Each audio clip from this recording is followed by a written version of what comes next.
I have been a Jurassic fan since I was, 10 and saw the first Jurassic Park in the theater.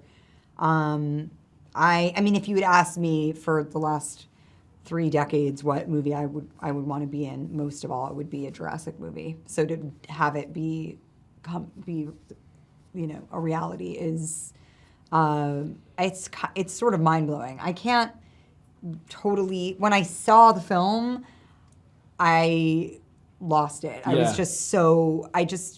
I'm so proud of it and so proud of all of the work that everybody did in the film, and it feels like it's everything that I could have ever dreamed of, but beyond that. It's just so. It's exciting. hard to put into words. Yeah. And you see we're going to watch it for the first time tomorrow with an audience, and I think it will maybe become more of a reality then, or maybe it just never will be. He's already involved in the mission in the designing of the DNA extraction device, and I think that puts him in quite an interesting dilemma ethically at the beginning of the film. The thing that clinches it though is obviously when they corner him and they say you've never seen a dinosaur in its natural habitat, which obviously is beyond any paleontologist fantasy.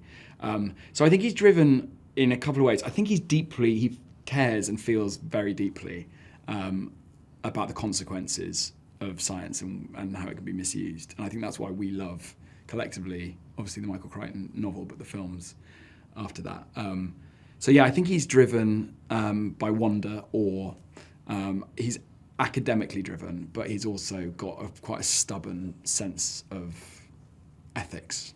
You have such little real estate to hook the audience, and into the character, and take them along for the journey, so they care about the outcome of the film, or outcome of the characters' lives in the film.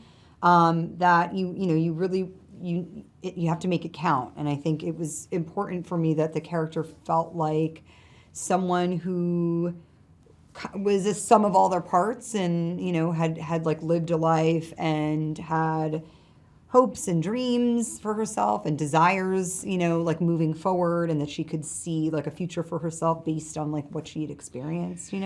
That stuff is so important to know.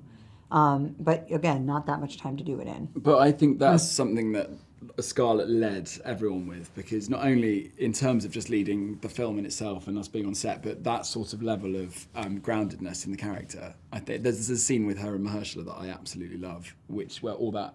Actually, even in the first scene where you see you in the car, spoiler alert, she gets in the car, but the sort of humanity and the real stakes for Zora is just so present, and I think it's down to Scarlett really for setting that tone. I think he's such a gentle person, and like really, I think has huge admiration for performance, and he